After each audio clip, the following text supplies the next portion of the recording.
따라합니다. 힘겨운 삶을 행복하게 살려면 어떻게 하면 될까요?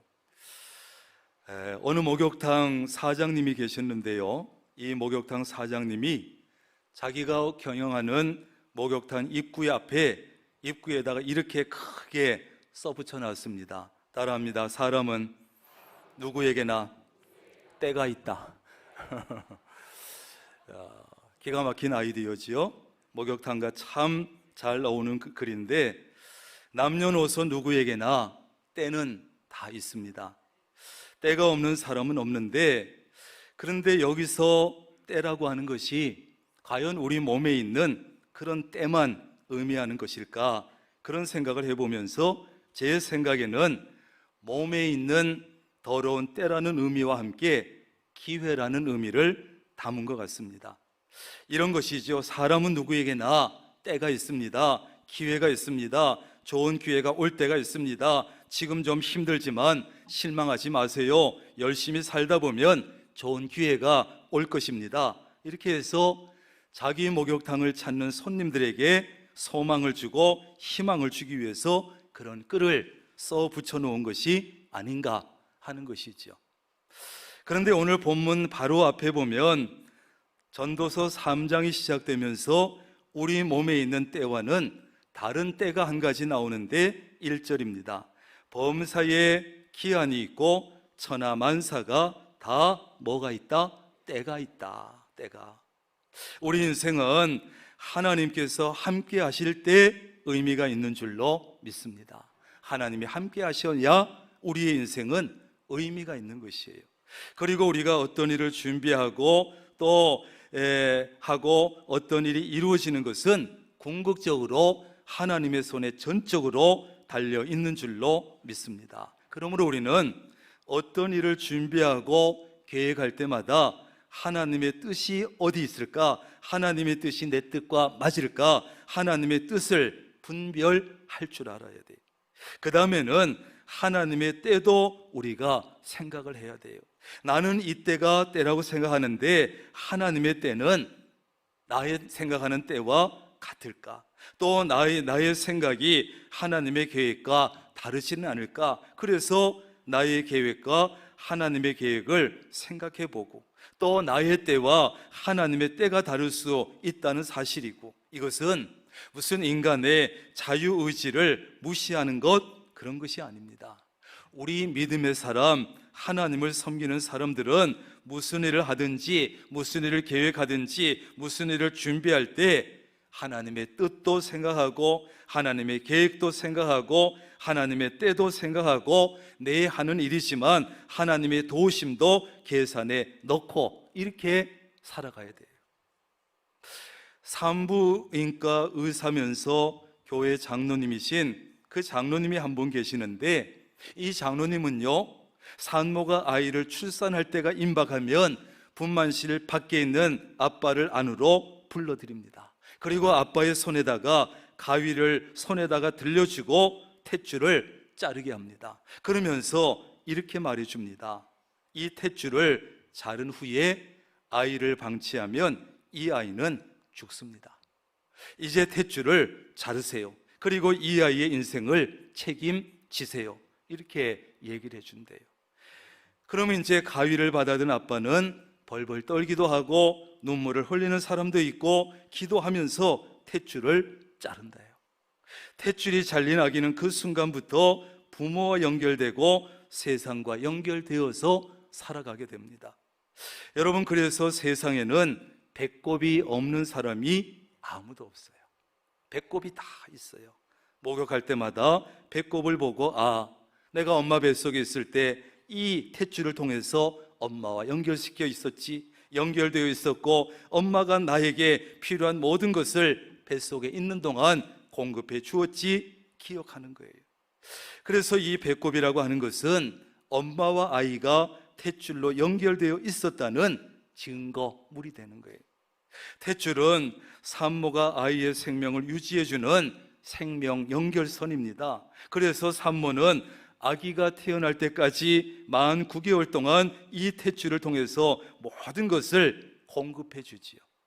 그런데 세상에 태어나는 순간에 엄마 아빠는 혹은 의사는 과감하게 냉정하게 이 탯줄을 잘라버리는 거예요. 그런데 아이의 탯줄을 잘라내고 방치하면 아이는 죽는 겁니다. 탯줄을 자른 후에는 부모가 먹이고 입히고 기르고 그래야만 아이의 생명이 유지되는 것이지요. 그렇다면 우리 인생은 누구와 연결되어 있어야 할까요? 누구보다 하나님과 연결되어 있어야 합니다. 믿음이라고 하는 보이지 않는 탯줄로 하나님과 내가 반드시 연결되어 있어야 합니다. 그것만이 우리가 살 길이기 때문입니다. 우리의 모든 삶은 여러분 하나님과 반드시 연결되어 있어야 합니다. 하나님께서 함께 하셔야 합니다. 그래야만 의미가 있고 그래야만 가치가 있고 그래야만 보람이 있습니다. 여러분 인생은 지금까지 살아보셔서 알겠지만 인생은 결코 만만치 않아요. 쉽지 않아요. 때로는 외롭고 때로는 괴롭고 때로는 아프고 때로는 불안하고 때로는 두려워서 고통스러울 때가 많기 때문에 그래요. 그래서 어떤 사람들은 인생은 아름답다, 인생은 아름다운 것이다 그렇게 말하기도 하지만 더 많은 사람은 인생은 나그네 길이다, 인생은 고행이다, 인생은 고해다, 다시 말해서 고통의 바다다 이렇게까지 말하는 것이죠. 그렇습니다. 인생은 여러분 쉽지 않습니다. 힘겨운 여정입니다. 인생이 그런 것이에요. 솔로몬은 오늘 인간들이 수고하고 애쓰는 것에 대해서 이렇게 말하는데 9절입니다. 일하는 자가 그의 수고로 말미암아 무슨 이익이 있으랴 이렇게 말하고 있어요. 사람들이 열심히 일하고 부지런히 일하고 수고하는데 그 수고로 말미암아 무슨 이익이 있겠느냐. 사람들이 열심히 일하고 수고하고 애를 쓰지만 사람들에게 이익이 있겠느냐. 이 말씀만 보면 인생은 참 비참하고 허무하고 불행합니다. 그래서 이런 생각이 들지요. 살려고 애를 쓰고 열심히 일하면 뭐하나 이익이 없는데, 그러나 이 말씀은 하나님이 함께 하시지 않을 때 그렇다는 거예요. 하나님이 함께 하시지 않을 때 그렇다는 것이에요. 허무한 인생도 하나님께서 함께 하시면 우리가 하는 모든 일은 보람이 있습니다. 의미가 있습니다. 가치가 있습니다. 사업을 하든 직장에 다니든 장사를 하든 자녀를 키우든 살림을 하든 공부를 하든 군생활을 하든 운동을 하든 무엇을 하든 하나님이 함께 하시면 모든 일에는 보람이 있고 의미가 있고 가치가 있습니다. 왜냐하면 각자가 이 세상에 오면서 하나님이 맡겨주신 사명에 따라서 소명에 따라서 감당하고 있는 것이기 때문에 그래요. 사람들은 어떻게 볼지 모르지만, 사람들은 나의 직업을, 내가 하는 일을 뭐라고 할지 모르지만 하나님은 그것을 귀하게 보시기 때문이에요. 그러므로 우리는 무엇을 하든지 하나님을 기쁘시게 하고 무슨 일을 하든지 하나님께 영광을 돌리면 그것으로 된 것이고 그것으로 하나님은 귀하게 여겨주십니다. 그럼에도 불구하고 하나님은 우리 인생을 그냥 편안한 삶을 살게 하시지는 않는다는 거예요. 10절에 보면 솔로몬이 이렇게 말합니다. 하나님이 인생들에게 노고를 주사 애쓰게 하신 것을 내가 보았노라 이렇게 말해요. 왜 하나님은 우리 인생을 이 땅에 보내서 좀 편안하게 살게 하시지, 노고를 주시지 말지, 애쓰지 않아도 살게 하시지, 왜 이렇게 고생스럽게 애를 쓰게 하시고 고난을 주시고 노고를 주시고 수고스럽게 하실까? 이런 생각이 들지 않아요? 그러나 사실 그러한 삶을 주신 분은 엄격하게 얘기하면 하나님이 아니라 우리 인간들이 자초했다고 할 수 있습니다. 창세기에 보면 하나님은 인간을 창조하시기 전에 에덴 동산을 창조하시고 그 안에 모든 것을 준비하시고 인간이 살아가기에 필요한 모든 것을 준비하시고 가장 좋은 환경을 다 만들어 놓으셨어요. 그리고 나서 마지막 날에 인간을 만드셨다는 사실이에요. 그래서 노동하지 않아도, 땀 흘리지 않아도, 애쓰지 않아도, 고민하지 않아도 모든 것이 편안하고 모든 것이 풍족하게 만들어 놓으셨어요. 그런데 인간은 말이지요, 하나님께서 모든 것을 준비해 놓으시고 딱 한 가지 금하신 것, 선악과를 따먹고 말았어요. 하나님이 허락하신 것만 해도, 하나님이 준비해 두신 것만 해도 충분하고도 남지만 한 가지만 부탁하고 금했는데 그걸 따먹었어요. 선을 넘은 것이지요. 여러분, 하나님과의 관계에서나 인간 관계에서나 선을 넘지 말아야 돼요. 따라합니다. 선을 넘지 말자. 우리가 인간관계에서 누군가 선을 넘으면, 지나치면 뭐라 그럽니까? 야, 너 선 넘었어? 경고하잖아요. 인간은 죄를 지은 이후부터, 선을 넘은 이후부터 땀 흘려서 노동하지 않으면, 이마에 땀이 흐르지 않으면, 죽도록 일하지 않으면 먹고 살 수 없게 되었어요. 지금은 어떻습니까, 여러분? 현대사회는, 우리나라도 이제는, 옛날엔 남편 혼자 열심히 벌면 살 수 있었지만 지금은 부부가 벌지 않으면 팍팍하고 부족하고 살기가 어렵다 그래요. 그래서 인간은 지금도 육체 노동을 하든 정신 노동을 하든 죽도록 일할 수밖에 없는 힘겨운 삶을 살고 있습니다. 그렇다면 이렇게 힘겨운 삶을 좀 행복하게 살 수 없을까? 힘겨운 삶을 행복하게 살려면 어떻게 하면 될 수 있을까? 오늘 말씀 속에 그 답이 있고 세 가지 정도로 비결이 나와 있는데, 첫째는 따라합니다. 영원한 것을 사모하면서 살아야 된다. 영원한 것을 사모하면서 살아야 이 힘겨운 인생 속에서도 그나마 행복을 맛볼 수 있다는 거예요. 그렇습니다. 이 땅의 삶이 비록 힘겨운 삶이지만, 그리고 세상은 영원하지 않은 것이 전부다, 눈에 보이는 것이 전부라고 우리를 가르치고 있지만, 적어도 우리 그리스도인들은 영원한 것을 사모하면서 살아야 합니다. 하나님은 모든 것을 지으시되 때를 따라 아름답게 하셨다 그랬어요. 세상을 창조하실 때도 완벽하면서도 아름답게 창조하셨어요. 그래서 창조하시는 것마다 하나님이 보시기에 좋았더라. 만들 때마다 하나님 보시기에 좋았더라 반복되고 있어요.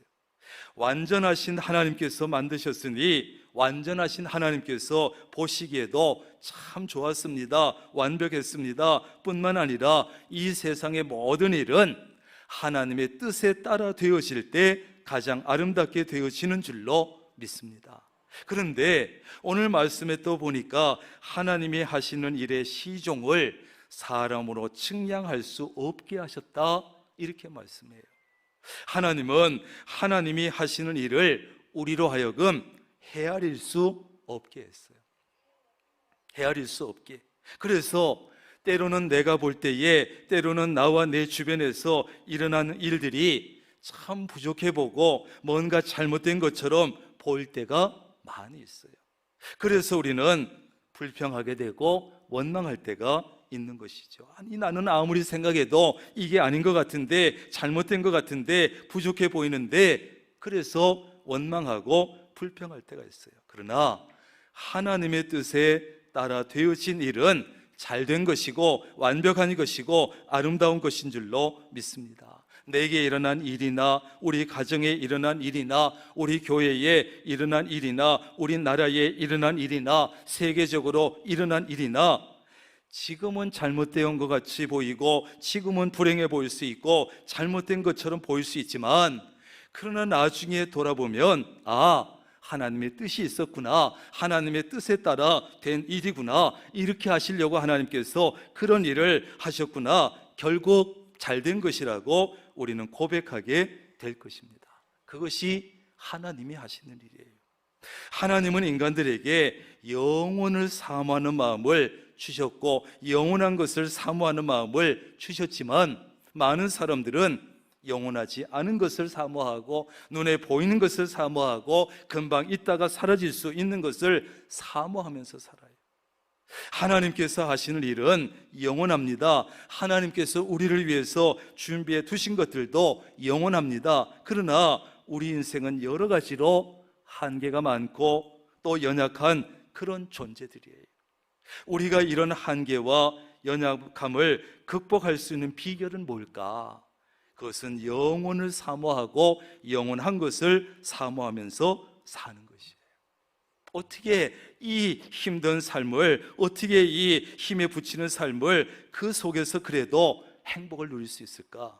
영혼을 사모하고 영원한 것을 사모하면서 사는 것이에요. 영원한 생명을 사모하고 영원하신 하나님을 사모하고 영원한 천국을 사모하는 것입니다. 그리할 때 우리 인생은 한계도 많지만 연약함도 많지만 그러면서도 힘겨운 삶이지만 행복하게 살 수 있는 줄로 믿습니다. 여러분 한번 보세요. 영원하지 않은 것을 사모하면서 살면, 금방 사라질 것을 사모하면서 살면, 영원하지 않은 것을 영원한 것처럼 생각하고 살면 인생은 굉장히 허무해지고 불행해지고 비참해져요. 예를 들어 볼까요? 나와 영원히 함께 해줄 수 없는 사람을 의지하고, 나와 영원히 함께 할 수 없는 돈을 의지하고, 건강을 의지하고, 젊음을 의지하고, 지식을 의지하고, 권력을 의지하고, 인기를 의지하면서 살면 인생이 굉장히 불행해져요. 허무해지고, 내가 그동안 의지해오고 내가 그동안 집착해오던 것이 사라지는 순간 그 사람은 불행해지기 때문에 그래요. 그리고 허무해지고, 그래서 남편도 소용없어, 아내도 소용없어, 자식도 다 소용없어, 돈은 벌어서 뭐하나, 건강이 젊음이 얼마나 가겠나, 지식도 권력도 인기도 다 필요 없어, 이렇게 허무하게 돼버리는 거예요.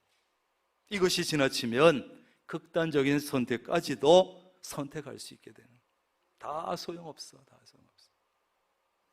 영원히 나와 함께 하실 하나님에 대한 소망, 기대와 소망이 있어야 되는데, 영혼을 사모하는 사람은 늘 마음속에 그래서 기대가 있죠. 소망이 있죠. 왜? 영원히 나와 함께 하실 하나님에 대한 기대와 소망이 있고, 영생에 대한 기대와 소망이 있고, 영원한 천국에 대한 기대와 소망이 있어서 그래요. 그래서 이 땅에서 힘겨운 삶을 살면서도 그 사람은 행복하게 살 수 있는 것이에요. 소망이 있고 기대가 있고. 두 번째는 기뻐하면서 선을 행하면서 살아야 한다. 힘겨운 삶에서 행복하게 살려면. 솔로몬은 12절에서 이렇게 말씀합니다. 사람들이 사는 동안 기뻐하며 선을 행하는 것보다 더 나은 것이 없는 줄을 내가 알았다, 이렇게 말해요. 그러면서 이렇게 사는 것보다 더 나은 것이 없다. 솔로몬의 그 지혜, 가장 지혜롭다고 하는 솔로몬이 인생을 살고 결론적으로 말한 것이에요. 그러므로 우리는 첫째는 이 땅에서 힘겨운 삶을 살고 있지만 기뻐하고 즐기면서 살아야 돼요. 인생은 여러분 한없이 우울하게 살 수도 있고 한없이 기쁘게 즐겁게 살 수도 있는 것이 인생입니다. 허무한 세상을 허무하지 않게 사는 자세는 뭐냐? 기쁘게 살고 즐겁게 살고 인생을 즐기는 거예요.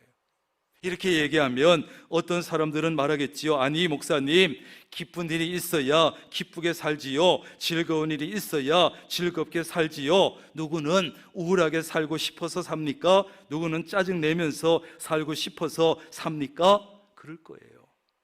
그러면서 기쁘고 즐겁게 사는 것을 포기하고 우울하게 살고 짜증내면서 사는 사람들이 많이 있어요. 그렇다면 하나님은 과연 우리가 이 땅에 살면서 우울하게 살면서 짜증내면서 살면서 그것을 원하실까? 아니면 기쁘게 살고 즐겁게 살기를 원하실까? 성경은 분명하게 말합니다. 항상 기뻐하라. 항상 기뻐하라. 이것이 너희를 향하신 하나님의 뜻이다, 이렇게 말씀해요. 그렇습니다. 하나님의 뜻은 분명합니다. 우리가 이 땅에서 기쁘게 살고 즐겁게 살기를 원하시고 그것이 하나님의 뜻입니다.